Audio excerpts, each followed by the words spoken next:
ba tayo'y pumasa para tayo'y makapagtapos?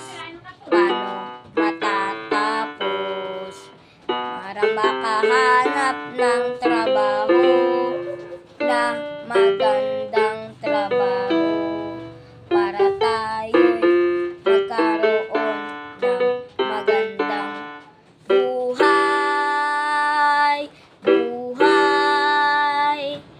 para magkaroon ng magandang buhay.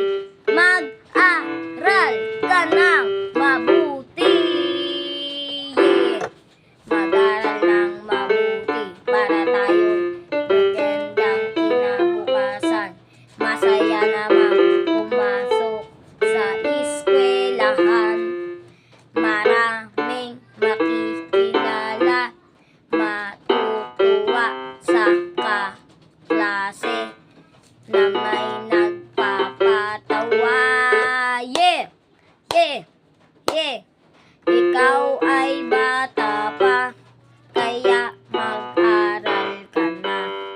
Mga magulang natin ay pabalik na, tayo'y papunta pa lang. Kaya